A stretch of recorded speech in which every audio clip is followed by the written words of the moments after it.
Je m'excuse auprès de ceux qui l'attendaient lundi, je n'ai malheureusement pas pu le sortir plus tôt. Qu'à cela ne tienne, il est là et j'espère qu'il vous édifiera. Pour information, les podcasts sont disponibles sur mon site internet blessedwoman.fr, tout attaché bien évidemment, et sur les différentes plateformes d'écoute, Anchor, Spotify, YouTube et Google Podcasts. Vous avez un large choix, donc pas d'excuses pour ne pas l'écouter. N'hésitez pas à liker pour me signaler que l'épisode vous a édifié, à me laisser un commentaire pour me donner votre avis sur la thématique abordée aujourd'hui et à partager autour de vous car vous ne savez jamais qui vous pouvez encourager à travers de simples mots. De mon côté, j'ai juste hâte de vous lire.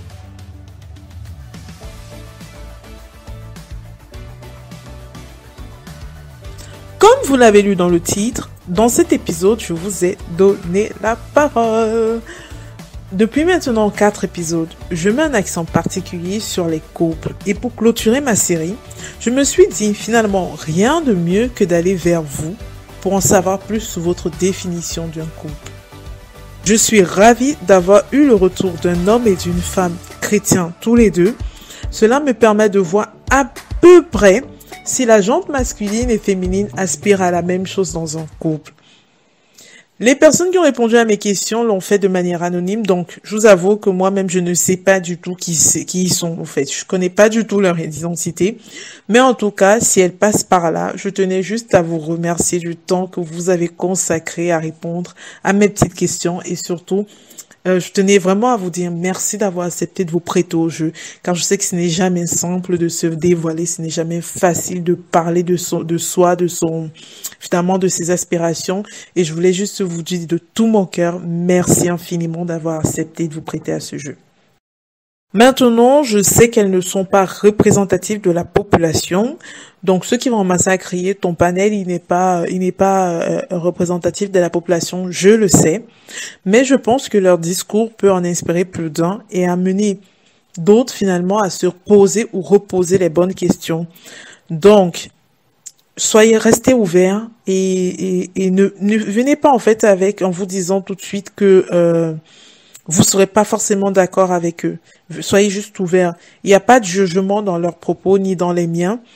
Ce n'est pas parce que vous n'êtes pas d'accord avec ce elles diront en fait finalement qu'elles ont forcément tort. Tout est une question de perspective encore une fois. Chacun sa relation avec Dieu, même dans la recherche de son conjoint, chacun sa discussion avec papa. Vraiment, n'écoutez pas ce qu'ils vont dire aujourd'hui avec des a priori. Restez ouverts. Alors, je leur ai posé 4 questions. Pour chacune d'elles, je vais vous laisser écouter leurs réponses et je vous partagerai ma position après leur réponse. La première question était de savoir quel élément le plus important dans le choix de son de sa conjointe. Les répondants avaient bien évidemment la possibilité d'évoquer plusieurs critères. Je vous laisse écouter leurs réponses.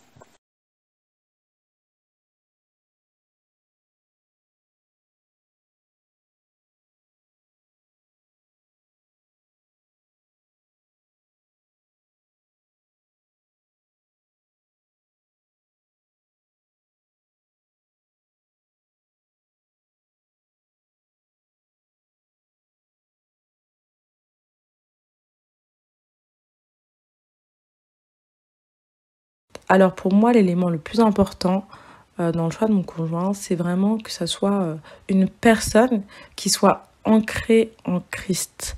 Je parle pas d'une personne qui va à l'église de manière religieuse. Non, je parle pas de ça. Je parle vraiment d'une personne qui vit Christ pleinement, qui se soumet à ses principes, à sa parole. Donc vraiment pour moi, c'est l'élément le plus important.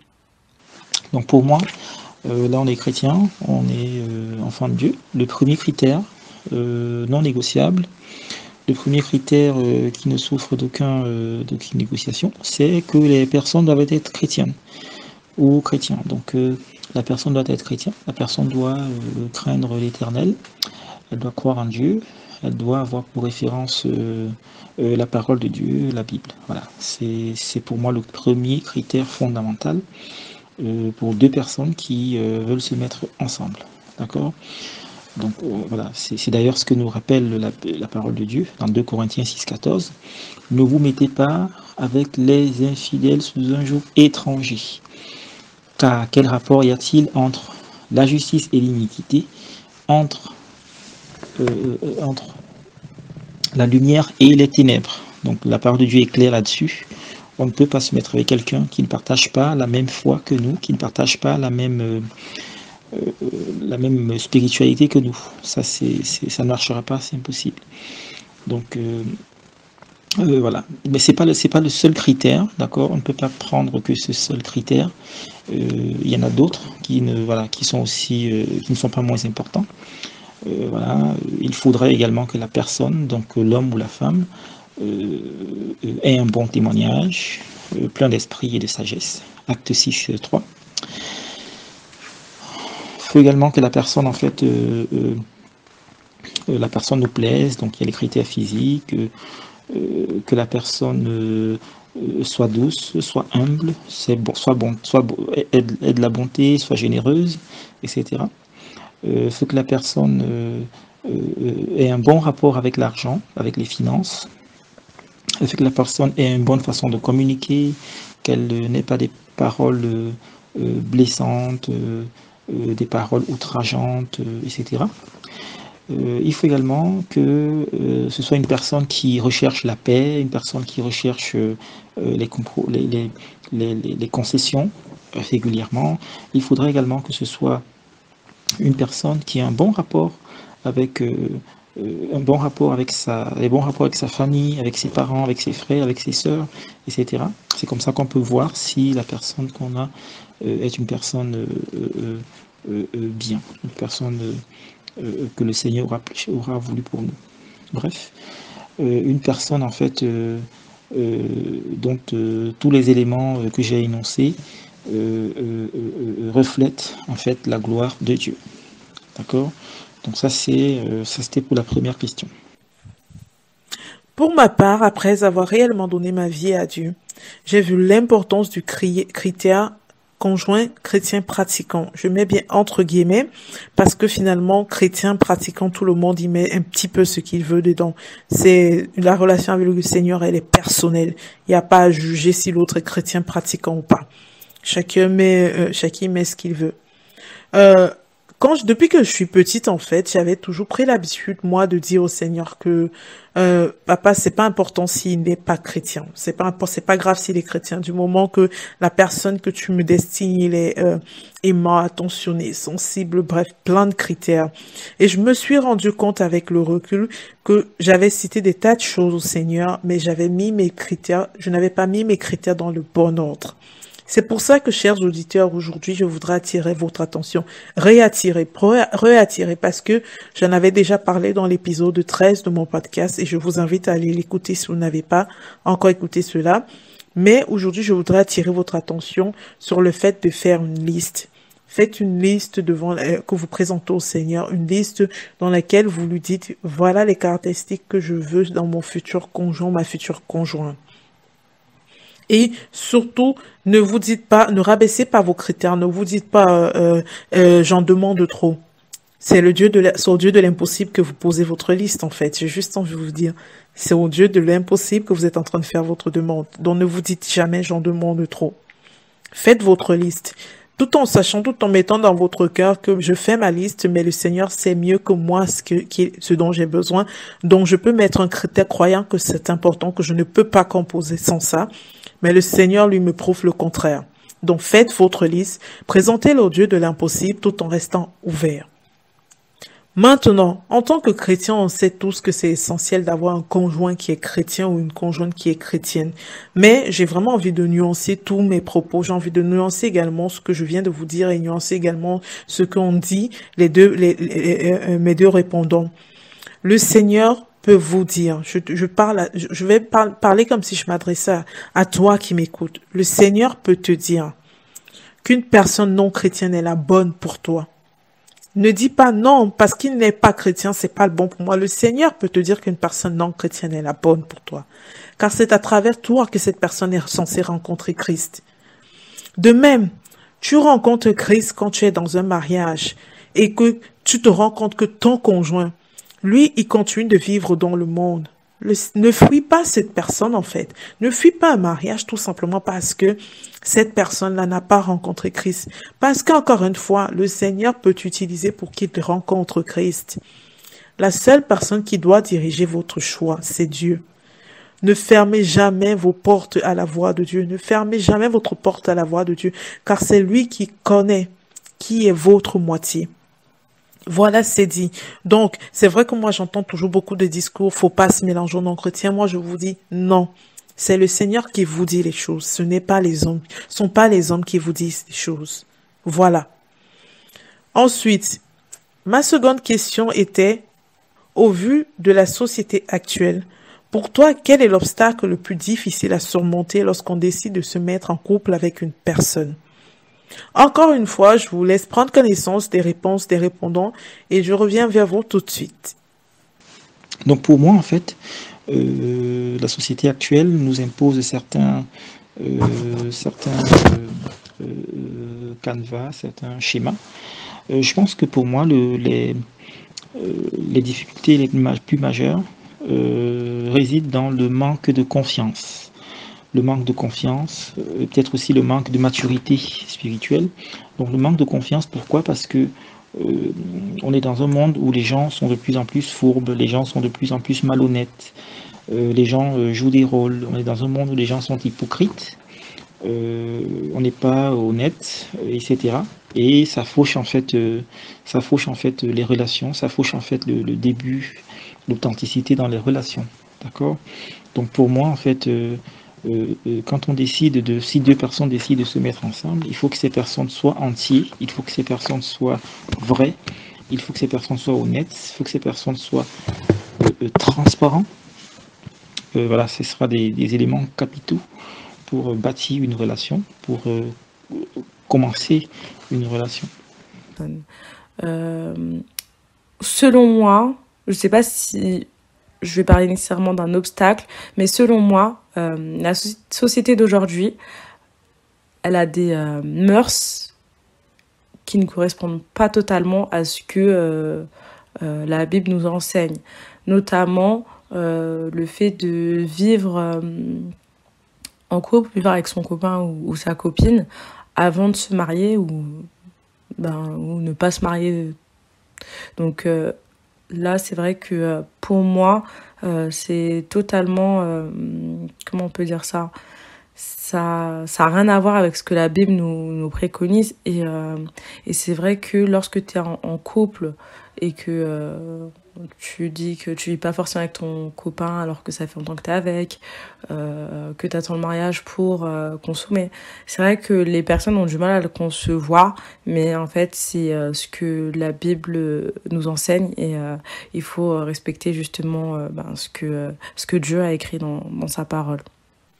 Comme ils l'ont si bien dit, en fait, les valeurs morales prônées par le monde aujourd'hui vont à l'encontre de ce que dit la Bible. Ça, c'est une certitude en tant que chrétien, on ne peut pas ignorer cela.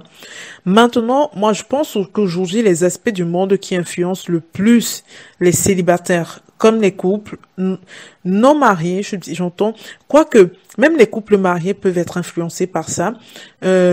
Il y a quelques critères en fait sur lesquels moi je voudrais attirer votre attention aujourd'hui quand on décide de se mettre en couple, parce que je reste vraiment dans le cadre de ma question.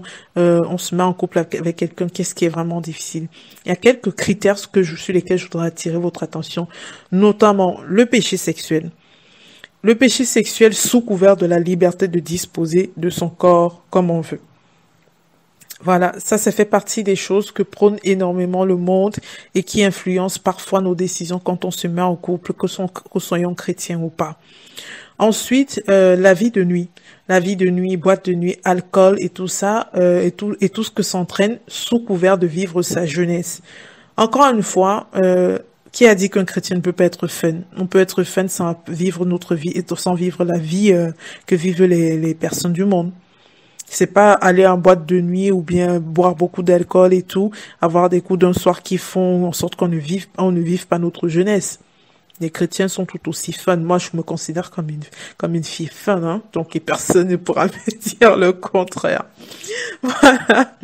Et le dernier point sur lequel je voudrais attirer votre attention, qui sont des choses du monde qui finalement influencent nos choix et nos décisions quand on se met avec un couple avec quelqu'un. Sont les petits péchés que on trouve anodins, des petits péchés qu'on se dit finalement c'est pas grave, comme le mensonge sous couvert du politiquement correct. Au risque de ne pas passer de passer pour un fasciste, mieux vaut mentir sur ses convictions et suivre les convictions du monde. Chers auditeurs, moi j'ai juste envie de vous dire, ne perdez pas votre âme à vouloir entrer dans le moule du monde.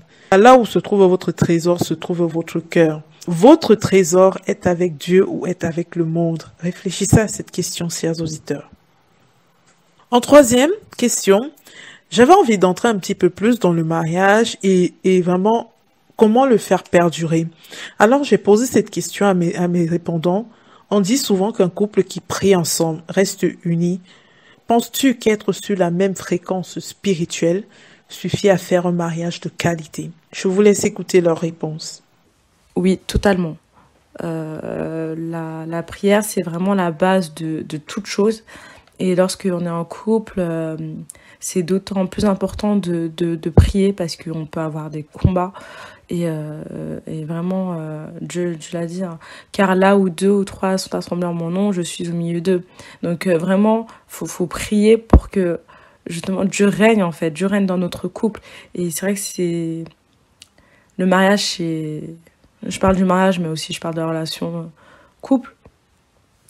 Donc c'est important en fait. C'est vraiment la base de toute chose selon moi. Certes, c'est vrai que voilà, il faut être sur une même fréquence spirituelle. Il faut que les deux personnes soient tous alignés sur les standards divins, sur les standards de Dieu. D'accord? Mais ce n'est pas que ça. Ce n'est pas que ça.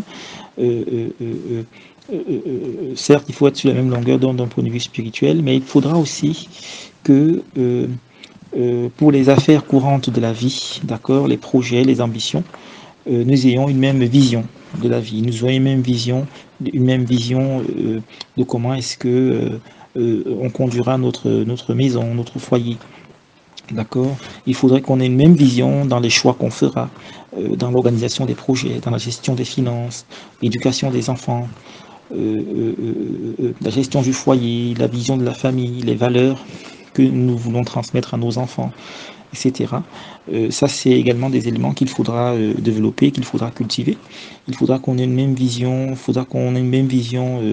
dans le choix de nos, de nos relations amicales, le choix de nos fréquentations, le choix de nos, voilà, bref, tout ce qui peut rentrer, tout ce qui pourrait impacter ou influencer notre vie de couple. D'accord? Donc ça c'est voilà, ça c'est quelques éléments que je pourrais mettre. Voilà, il faudrait également qu'on puisse, voilà, ça c'est important, qu'on puisse découvrir, que l'un ou l'autre puisse découvrir les besoins émotionnels de l'autre. D'accord? Il y a un passage que je vais peut-être mentionner dans Colossiens 3.13. Colossiens 3.13. Supportez-vous les uns les autres. Et si quelqu'un a un sujet de se plaindre de l'autre, pardonnez-vous réciproquement, de même que Christ vous a pardonné, pardonnez-vous aussi. Donc voilà, il n'y aura pas que le côté spirituel qui est certes important, mais il pourra naître des conflits. Donc ces conflits, il faudra les gérer ensemble, rechercher les solutions ensemble, demander pardon à l'un et à l'autre, se pardonner, avoir une attitude d'humilité. Ça, c'est également des éléments qui rentreront dans le cadre en fait, qui s'aligneront en fait sur notre fréquence spirituelle. Si on est sur la même fréquence spirituelle, c'est également des éléments qu'on prendra en compte. La notion de mariage de qualité peut être différente en fonction des personnes, donc je ne m'attarderai pas sur ce que c'est qu'un mariage de qualité, parce que nous n'aspirons pas tous à la même chose dans le mariage. Toutefois, en posant cette question, je voulais vraiment attirer votre attention sur le fait que ce n'est pas parce qu'une personne est chrétienne qu'elle nous convient forcément. Je répète encore, ce n'est pas parce qu'une personne est chrétienne qu'elle nous convient forcément. Et je ne suis pas en train de dire que les chrétiens ne sont pas des personnes bien. Je dis bien au contraire. Une personne peut être géniale. Partagez votre foi et vos valeurs. Vous pouvez vous dire que il y a une attirance physique et intellectuelle même. En plus j'ai envie de dire, en plus de ce petit truc, même en gardant de spirituel. Mais le Seigneur vous dit non, que cette personne n'est pas pour vous, car il la destine à une autre personne. Et tout simplement parce qu'ensemble, vous pouvez matcher ensemble en tant que amis, mais vous ne matchez pas ensemble en tant que couple. Vos destinées ne matchent pas ensemble, vos appels ne matchent pas ensemble. Tout simplement, en fait. Et je rejoins ce que je vous disais tout à l'heure, encore une fois, écoutez la voix du Seigneur, pas la voix des hommes, pas la voix des émotions, pas la voix des sentiments. Un mariage, c'est beaucoup de travail, car vous devez apprendre à laisser le je précise bien le je, au profit du nous. Et souvent, certains chrétiens entrent dans le mariage sans être prêts à abandonner ce jeu. Moi, la première, je me rends compte qu'au départ, je n'étais pas prête à abandonner ce jeu parce que je me disais, oui, nous sommes un couple, mais je suis une personne à part entière et puis le Seigneur a fait ce travail à moi que madame, apprends à parler nous. Pas je. Apprends à parler nous quand tu parles de ton mari et toi. Pas chacun de son côté. Apprends à parler nous. C'est ça. Et beaucoup des chrétiens, quand ils ont dans un mariage, ils sont pas prêts à jeter le jeu. Ils veulent toujours garder le jeu. Sauf que c'est pas ça le mariage, en fait. C'est pas ça le mariage. Ne vous dites pas parce que la personne est chrétienne, en fait. Ça va forcément contribuer à un mariage de qualité. Non. Le Seigneur, en fait, fera tenir votre mariage. Oui, le Seigneur fera tenir votre mariage, mais uniquement si chacun des époux fait sa part. Vraiment, ce sujet du mariage de qualité est tellement vaste que je ne peux pas m'épancher sur la question ici. On trouvera moyen d'en reparler sans faute. Je vous promets qu'on trouvera moyen d'en reparler, mais n'hésitez pas à me dire en commentaire, de m'envoyer un message si vous voulez que j'en parle un petit peu plus parce que je pense qu'il y a un truc à creuser sur cette thématique. Pour finir, la dernière question que je posais à mes répondants était celle de savoir le rôle de la femme dans son foyer. Bien évidemment, j'entends sur la dimension spirituelle, pas sur la dimension matérielle ou quoi, vraiment la dimension spirituelle. Et je vous laisse entendre leurs réponses. Pour moi, la femme, elle a vraiment un rôle très très important au-delà de l'homme qui est, on va dire, responsable de la famille, responsable du couple. La femme, elle est là pour accompagner, je sais pas. En fait, comment dire ça? Elle porte quand même la famille, elle porte le couple, elle porte la famille. Je sais pas si j'arrive à me faire comprendre, mais la femme voit des choses que l'homme ne voit pas forcément. Elle est vraiment complémentaire. Elle a un soutien et spirituellement parlant, c'est vraiment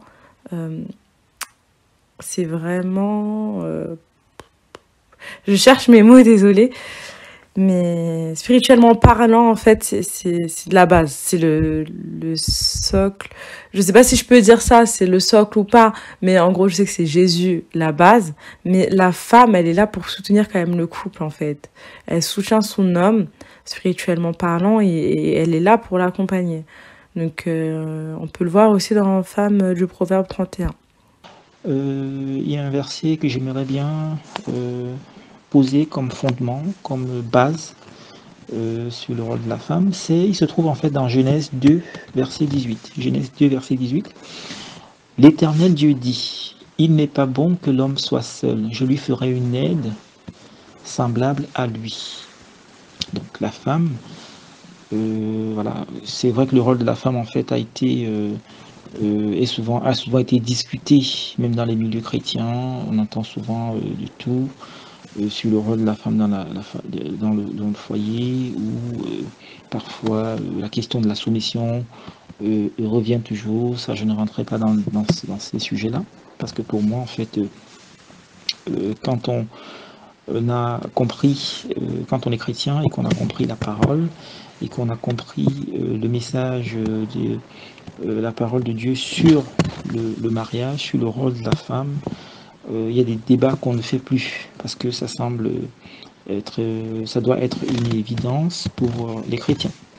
Donc quand Dieu dit en fait qu'il fera de notre femme ou de notre conjoint une aide, notre conjointe une aide, c'est pour dire quoi? C'est pour dire en fait que la personne en fait sera une aide pour nous dans la vision de la famille qu'a l'homme, que la femme va épouser. Donc la femme doit épouser un homme qui a une vision. Si l'homme a une vision de la famille, si l'homme a une vision de son couple, si l'homme a une vision de son foyer, une direction qu'il veut donner, eh bien la femme l'aidera, la femme l'assistera dans cette vision. D'accord? Donc ça c'est ça. Donc pour moi c'est ça. Donc une aide également dans la direction que veut prendre un homme dans sa vie. Donc si on décide de se mettre avec quelqu'un, c'est qu'on va l'aider on va être une aide dans la direction qu'il va prendre, ou dans les directions qu'il va prendre, ou dans les choix qu'il va effectuer. Donc ça peut être également une aide pour accomplir les projets, pour accomplir les ambitions. Donc bien sûr, cela ne veut pas dire que la femme va suivre bêtement, comme un mouton, son mari, même si les choix sont idiots, même si les choix nous conduisent droit au mur ou iront d'échec en échec. Non, bien sûr. Donc on part toujours du principe que nous sommes chrétiens et que si le mari fait un choix et que la femme lui prouve ou bien lui démontre ou bien avec ses idées, ses arguments que les choix qu'il fait ne nous mèneront pas dans le succès, bien sûr, l'homme aura également l'humilité de le reconnaître et de réviser ses positions. Voilà, c'est tout simplement cela. C'est pas un duel qu'il doit avoir ou c'est pas une attitude de commandant, de commandant de bord, etc.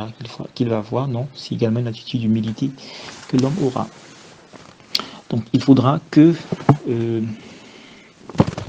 la femme dans son foyer, qu'elle respecte son mari, voilà, qu'elle prenne soin de ses enfants, qu'elle prenne soin de son foyer, qu'elle prenne soin de son mari, et bien sûr qu'elle prenne soin également d'elle-même.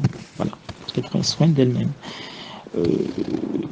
Il faudra en fait que ce soit une femme qui se confie toujours à l'Éternel quand elle rencontre des difficultés ou quand il y a des décisions à prendre et qu'il faut choisir, il faut demander à Dieu. C'est le premier conseiller, c'est le premier ami auquel il faut se tourner en premier.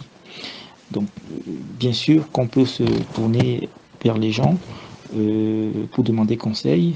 Ça peut être un pasteur, un prêtre, un ami, un frère de l'église, etc. Mais il faut faudrait-il avoir le discernement pour bien savoir les personnes à qui on s'adresse. Parce que les personnes à qui on s'adresse également auront un impact, pourront impacter négativement notre relation ou notre couple. Ok. Il faut également, voilà, je disais se confier à Dieu parce que voilà, c'est pour éviter en fait que les secrets de famille se retrouvent dehors. Donc il faudrait également que ce soit une femme qui apprenne à ne pas divulguer les secrets de famille ou ne pas divulguer les manquements de son mari, de son conjoint à l'extérieur, aux amis, aux copines, etc. D'accord? Bien choisir à qui s'adresser quand on traverse des situations difficiles. La femme également, elle doit prier pour sa famille, prier pour ses enfants, prier pour son mari. Elle doit en fait éliminer de son cœur toute sorte de vulgarité, un vocabulaire, des vocabulaires désobligeants. Voilà, d'accord. Elle doit proclamer en fait des paroles valorisantes pour son mari, pour ses enfants et pour ceux qui visitent sa maison, pour sa famille en général, pour toute personne qu'elle rencontre. On doit sentir en fait qu'il y a quelque chose de différent en elle qu'on ne retrouve pas ailleurs. D'accord? Donc bien entendu, elle doit aider son mari à gérer les finances de la maison. Voilà. Pour ma part, j'ai toujours entendu dire que la femme, c'est le pilier spirituel de sa famille. Je pense que le rôle de la femme est très important dans son foyer, car il y a des femmes qui, par leur prière, protègent le mari ainsi que leurs enfants des magouilles du diable, comme du magouille du malin, en fait. Et ça me rappelle même l'histoire d'un pasteur que j'avais suivi qui racontait qu'il participait à un événement loin de sa famille. Et sa femme, depuis chez eux, priait pour son mari, demande au Seigneur de garder son mari, de protéger son mari. Et pendant cette prière, le Seigneur lui a révélé que son mari est en danger, qu'il y a un danger qui guettait son mari, que son mari ne devait pas prendre une enveloppe. Et où son mari était en fait, elle s'est empressée d'appeler son mari pour dire, ne prends pas, quelqu'un va te remettre une enveloppe, ne la prends pas. Et vous savez ce qui est merveilleux avec le Seigneur et ce qui est merveilleux avec notre papa. Je dis toujours que papa orchestre tout. C'est qu'au moment où sa femme l'a appelé, en fait, il était en train de tendre la main pour lui dire ne prends pas l'enveloppe. Il était en train de tendre la main pour prendre l'enveloppe, en fait. L'enveloppe qui allait être la source de son problème. C'est pour ça que je dis que lui, la femme a vraiment un rôle important spirituellement dans le couple, dans son foyer, elle a un rôle très important. Mais je voudrais nuancer ce propos. Moi, j'aime nuancer mes propos. Je n'aime pas quand on croit que les choses sont arrêtées parce qu'encore une fois, c'est Dieu qui décide. J'aime nuancer mes propos. Faut pas se dire que parce que tout le monde dit que la femme c'est le pilier spirituel de sa famille, que c'est comme ça dans tous les couples. Il y a des couples où c'est l'homme qui est le pilier spirituel de sa famille. Il y a des couples où c'est l'homme qui est le pilier spirituel de sa famille, pas la femme. Et ça me rappelle même un autre témoignage que j'ai suivi d'une fille qui racontait comment elle avait été sauvée en fait et elle était tombée dans des dons dans des trucs dons de voyance et parlait de Python par une sorcière un marabout qui avait fait en sorte qu'elle avait des dons de voyance et tout et elle était invitée chez un couple. Elle était invitée chez un couple parce que c'est la femme qui l'avait fait venir que non on a des problèmes et tout donc bref je vous raconte pas toute l'histoire et tout. Mais elle était invitée dans ce couple. Et dans ce couple, justement, c'était l'homme qui était le pilier spirituel. Parce que c'est l'homme, en fait. C'est l'homme qui a agi ce jour-là. C'est la prière de l'homme qui a sauvé ce couple-là ce jour-là. Ce n'est pas la prière de la femme. C'est la prière de l'homme qui a mis fin, en fait, aux agissements de cette femme qui n'arrêtait pas d'aller de couple en couple, détruire des couples, en fait, à cause utilisée par le malin. Et c'est cet homme même qui a conduit cette fille sur le chemin de Dieu. C'est pour ça que je dis, il y a des couples où c'est l'homme qui est le pilier spirituel de la famille. Donc ne donnez pas cette charge directement à votre femme, chers auditeurs. Chers auditeurs, c'est chers hommes et chères femmes, j'aime dire, femmes, ne prenez pas directement cette responsabilité tout simplement parce qu'un enseignement général vous a dit que la femme, c'est le pilier spirituel de la famille. Non. Il y a des couples où c'est l'homme qui est le pilier spirituel de la famille. Donc, chers hommes, ne vous mettez pas en retrait volontairement sous prétexte que c'est la femme qui doit faire ce travail. Et chères femmes, ne vous mettez pas en avant volontairement sous prétexte qu'on a dit que c'est moi qui devais porter cette tenue. Non. Il y a des couples tous les couples ne sont pas les mêmes. C'est Dieu qui décide encore une fois. Voilà. Nous sommes arrivés au terme de cet épisode. Merci encore pour ces deux inconnus qui ont accepté de répondre à mes questions. Je me sens vraiment bénie en fait d'avoir pu avoir vos réponses, d'avoir pu finalement partager ce contenu aujourd'hui avec vous. Je me sens bénie de ces enseignements que le Seigneur a posés sur mon cœur pour les couples et je pense que c'est quelque chose que j'approfondirai prochainement. Pas forcément prochainement, mais je pense que c'est un sujet que j'approfondirai plus en profondeur, que j'irai plus en profondeur sur ce sujet du couple. En tout cas, on aura l'occasion d'en reparler et je vous promets qu'on aura l'occasion d'en reparler. Je vous promets.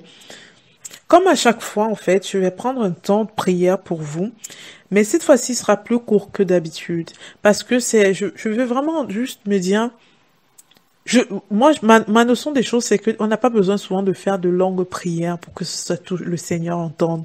Des fois, des prières courtes suffisent. Et moi, aujourd'hui, je veux essayer la prière courte pour vous. Je vais essayer la prière courte pour toi qui m'écoutes. Donc, je t'invite juste à fermer les yeux. Ferme les yeux, c'est tout ce que je te demande de faire. Seigneur, toi qui vois la carte en grand et qui connais toutes choses, je te prie pour mon frère et ma sœur qui écoutent ce podcast en ce moment. Oui, Seigneur, je te prie pour mon frère et ma sœur. Travaille en chacun d'eux afin que ceux qui sont célibataires ou qui sont en voie vers le mariage puissent se revêtir des qualités d'un bon époux ou d'une bonne épouse, selon tes standards, Seigneur, non ceux du monde. Pour ceux qui sont mariés, Seigneur, bénis leur couple et donne-leur de perpétuellement travailler ensemble pour maintenir leur couple selon tes standards divins. Je t'ai ainsi prié. Amen. Amen. Que ce verset vous accompagne tout au long de cette semaine. Marc 10, verset 9 qui dit « C'est pourquoi ce que Dieu a uni, que personne ne le sépare. » Merci pour votre écoute. J'ai pris plaisir à réaliser cet épisode et à vous ouvrir les portes de mon univers. Il est un petit peu plus long que ce que je fais d'habitude, tout simplement parce que j'ai voulu vous impliquer dans cet épisode, car je parle de couple, mais je voulais avoir votre avis. Je voulais avoir vraiment votre avis, car la notion des couples, encore une fois, comme la notion de mariage de qualité, diffère d'une personne à une autre. On ne s'attend pas tous à la même chose dans notre mariage. Mais c'est important d'échanger sur le sujet. Donc, n'hésitez pas à me partager votre avis. N'hésitez pas à m'écrire pour me donner finalement votre ressenti par rapport à cette série sur les couples. Est-ce que cela vous a béni? Ça me ferait plaisir de le savoir. Est-ce que ça vous a aidé à vous reposer des bonnes questions? Ça me ferait plaisir de le savoir. Est-ce que finalement, les mots que j'ai utilisés pendant, même si les mots que j'ai utilisés pendant cette série de podcasts, cette série sur les couples vous a semblé dur, en fait, ça me ferait également plaisir de le savoir parce que ça me permettrait, moi, de me dire, attention, Sylviane, moi, tout ce qui m'importe, c'est que les mots que j'utilise vous parlent. Si les mots que j'utilise vous blessent, j'ai pas atteint mon objectif, en fait. Donc, n'hésitez pas à m'écrire pour me dire quel est votre ressenti. N'hésitez pas à m'écrire si mes podcasts vous ont béni. Ça me ferait énormément plaisir de le savoir.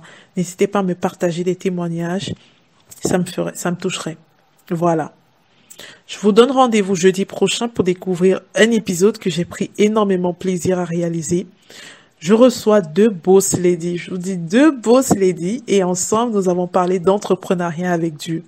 Je ne vous en dis pas plus. Mais je vous assure, ce rendez-vous vaut la peine d'être honoré. Jeudi prochain, soyez au rendez-vous. Si vous souhaitez également participer à ces podcasts, n'hésitez pas à m'écrire via la rubrique contact de mon site internet ou en message privé sur Instagram, qu'importe où vous vous trouvez. Il existe de formidables outils informatiques qui peuvent rendre cela possible. Je vous laisse sur cette note musicale de Gwen Dresser. Sa dernière chanson, j'adore cette chanson, elle me touche tellement. Le titre, c'est « Tu me parles ». Je ne peux que vous encourager, chers auditeurs, à rester perpétuellement à l'écoute de la voix du Seigneur. Car si la société dit que le mariage n'est pas un big deal, entre guillemets, car le divorce est une option, pour Dieu, le divorce n'est pas une option. Donc, autant choisir le bon, autant choisir le choix de Dieu pour vous. Ça ne sert à rien de se dire qu'on va essayer, et si c'est pas le bon, on retourne en arrière. Non, autant prendre la bonne décision. Soyez abondamment bénis et bonne fin de semaine à tous. Tu me parles quand je me lève, tu me parles quand je me couche, tu me parles quand je te cherche, et tes mots sont dans ma bouche. Tu me parles dans un songe, tu me parles dans un rêve, et la rivière où je plonge, c'est ce qui vient de tes lèvres. Et chaque chose que tu dis résonne en moi. Tous tes mots prennent vie au fond de moi. Il n'y a rien de plus beau, il n'y a rien de plus vrai, il n'y a rien de plus pur que tout ce que tu dis. C'est pourquoi je t'écoute. Oh, parle mon Seigneur, ton serviteur écoute.